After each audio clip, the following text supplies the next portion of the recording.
Hello everyone. तो ये blog हमारा संडे का है जिसमें मैं अपनी सखियों के साथ इंदौर गई हुई थी क्योंकि मेरी कज़न की शादी है तो हमें शॉपिंग करनी थी।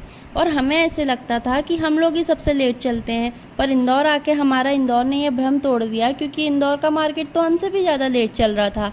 तो बस शॉप खुली नहीं थी तो हम लोग ने थोड़ी देर इधर उधर भटका और बाद में शॉपिंग करने के बाद कहीं डिहाइड्रेशन ना हो जाए कड़ी धूप में, तो इसलिए हमने पी लिया था जूस और वापस से निकल गए थे शॉपिंग करने के लिए, क्योंकि चाहे कुछ भी हो जाए शॉपिंग नहीं रुकनी चाहिए।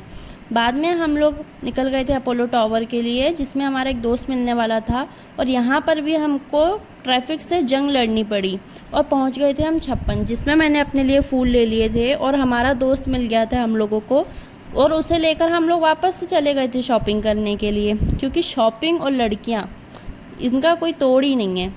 बाद में हम लोग छप्पन आ गए थे क्योंकि अभी बारी थी फाइनली हम लोगों को कुछ खाने की और बस हॉस्टल निकलने की, क्योंकि हमको लेट हो रहा था।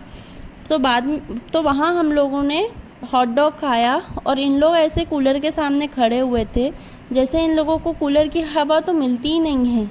ओ हाँ, if you know you know. और इन लोग मेन्यू तो ऐसे देख रहे थे जैसे अच्छा खाना तो इनने कभी खाया ही नहीं है, और एक टाइम पे तो मुझे शक हुआ कि शायद इन लोग ने देखा भी नहीं है।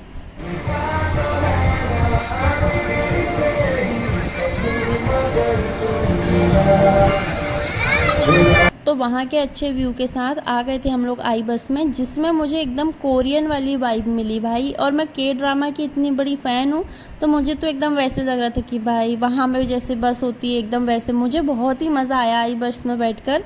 और बस निकल गए थे हम लोग बस पकड़ने के लिए, जिसमें हमने एक देखा एक भैया को जो बात कर रहे थे ऐसे, तो ऐसे लगा कि जिनको बात करनी होती है उनको शब्दों की ज़रूरत नहीं होती है। तो बस रात में हम लोग हॉस्टल पहुँच गए थे। यही था हमारा दिन। जय सिया राम।